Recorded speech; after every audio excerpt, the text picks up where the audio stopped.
في فيديو النهارده هقول لكم ازاي نعمل البيتيفور الناعم الدايب اللي لونه تحفه كده زي ما انتم شايفين. بيتيفورايه كده تحسوها متماسكه، بس اول ما نلمسها تدوب في ايدينا. النهارده هقول لكم ازاي نعمل من نفس العجينه بالقمع وبالماكينه. نفس العجينه هنعمل منها الحاجتين، القمع والماكينه مع بعض. بيتيفور احلى كتير من الجاهز واحلى كتير من اللي بنشتريه من بره. كل النصايح والمعلومات اللي محتاجينها عشان تعملوا البيتيفور في البيت، فتابعوا الفيديو الاخر واسمعوا كل كلمه في الفيديو واعملوا بيها.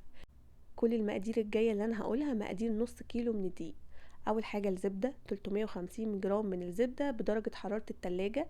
هزود عليهم 50 جرام من السمنه برضو بدرجه حراره التلاجة، يعني في المجمل 400 جرام من الدهون. انا بحب اضيف 50 جرام من السمنه مع الزبده، بتدي طعم حلو وقوام حلو جدا للبيتيفور.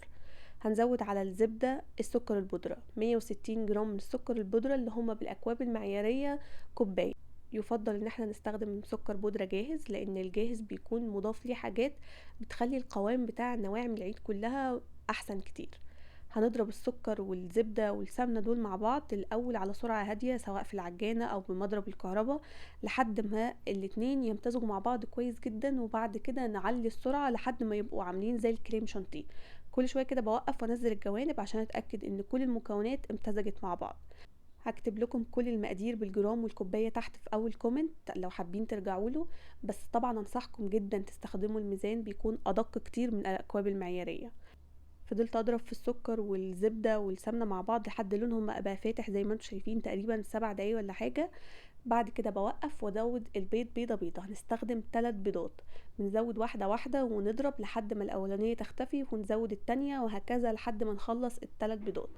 مع البيضة التالتة زودت رشة ملح صغيرة وتقريبا معلقة صغيرة من الفانيليا، علشان لو في اي زفارة للبيض او اي حاجة، لو حابين تضيفوا نكهات تانية، ماء زهر والحاجات دي، بس طبعا الفانيليا افضل كتير. دي كانت اخر بيضة معايا. نستمر في الضرب لحد البيض ما يختفي تماما.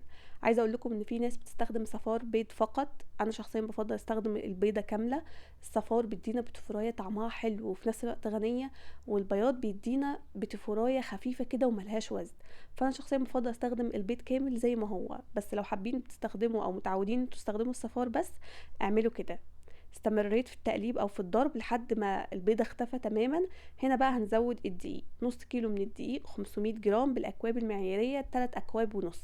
هنشيل من الدقيق ده معلقتين كبار، يعني ده نص كيلو ناقص معلقتين كبار. دي عجينة القمع. شلت كده المضرب السلك ده وحطيت الكف اللي هو بتاع التقليب، ومجرد بس المكونات تمتزج مع بعض والدقيق يختفي ويمتزجوا كويس، دي بقى العجينة بتاعت القمع. عايزين تكملوا بيها يا اهلا وسهلا. انا شخصيا افضل كده جدا، يعني لو مش التصوير هعملها كلها بالقمع بصراحة. عجينة كده سهلة وتشكيلها سريع، مش محتاجة بقى ولا مكنة ولا اي حاجة، مجرد كيس وقمع وخلاص. والموضوع بينتهي ومتاخدش وقت وبتنزل بسرعة وكله في نفس الوقت وشكلها في نفس الوقت لطيف وطعمها يجنن. هاخد من العجينة دي تقريبا كيس او كيسين عشان اعملهم بالقمع. ده القمع اللي انا استخدمته اللي هو بتاع بلح الشام. وتستخدموا كيس يكون جامد شوية، يعني ما يكونش اللي هو خفيف قوي، يعني هي كده كده بتنزل بسهولة جدا من القمع بالمقادير اللي انا قلت لكم عليها دي. كده دي عجينة القمع، شايفين السهولة؟ بتنزل بكل بساطة. انا حتى هستخدمها كيس عادي ولا كيس قماش ولا اي حاجة، بتنزل بسهولة جدا من القمع وبتاخدش اي وقت في التشكيل بجد، يعني مفيش اسهل منها ولا ابسط منها. عايزة اقول لكم مش مهم ورق زبدة خالص، على الصينية على طول هيبقى افضل كتير. هي مبتلزقش، هي دوب بتخرج من الفرن بتفك من مكانها كده على طول، مليانة يعني زبدة وسمنة فاكيد مش هتلزق. يفضل ان انتوا تستخدموا صواني الومنيوم. كل مخبوزات العيد يفضل ان انتوا تستخدموا فيها صواني الومنيوم، بتديكوا احسن نتيجة. لو حسيتوا ان الجو حر والعجينه بتسخن منكم، العجينه اللي هي لسه ما شكلتوهاش تفضل في التلاجة، ناخد منها وهي في التلاجة.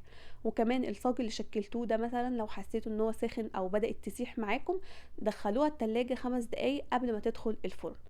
دي كده عجينة القمع، مفيش اسهل ولا الطف منها. نيجي بقى لعجينة الماكينة. انا تقريبا اخدت كيس عملت قمع، باقي كمية العجينة كله زودت عليه معلقتين الدقيق الكبار اللي انا شلتهم من الدقيق، واحتاجت معايا كمان معلقتين دقيق، فزودوا دقيق كده بالتدريج لحد ما تكون متماسكة شوية، بس مش قوي، يعني تكون متماسكة شوية بس مش لدرجة ان هي تكون عجينة يابسة يعني. زودوه بالتدريج واختبروا الماكينة بتاعتكم لحد ما تنزل معاكم مظبوطة. لو العجينة ما بتنزلش من الماكينة ده معناه ان هي ممكن تكون محتاجة معلقة دقيق كمان، لكن لو بتنتش معاكم ده معناه ان انتوا زودتوا دقيق او الماكينة بايظة بقى، فاهمين؟ لحد كده جامد جامد. عايزين بقى نعمل بالكاكاو، ممكن تعملوا كمية تانية بالكاكاو، اللي هو نص كيلو دقيق تاني بالكاكاو، تشيلوا ربع كوباية من الدقيق وتحطوا مكانها ربع كوباية كاكاو، هيطلع معاكم بيتي فور بالكاكاو.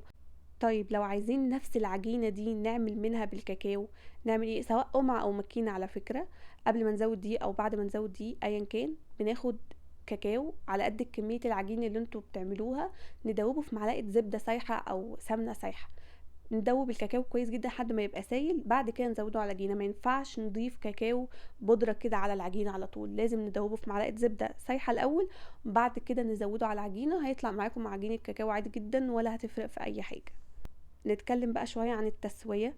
التسويه بتاعه البيتفور بتكون في فرن متسخن درجه حراره 160 او 150 كمان، يعني لو فرنكم حامي تبقى 150، وفي الرف التاني من تحت. بتاخد تقريبا 15 دقيقة مش اكتر من كده، وبتكون اخدت لون ومبتحتاجش الشواية ابدا، هي بتاخد لون من فوق لوحدها كده زي ما انتم شايفين. سواء القمع او الماكينة الاتنين تسويتهم واحدة.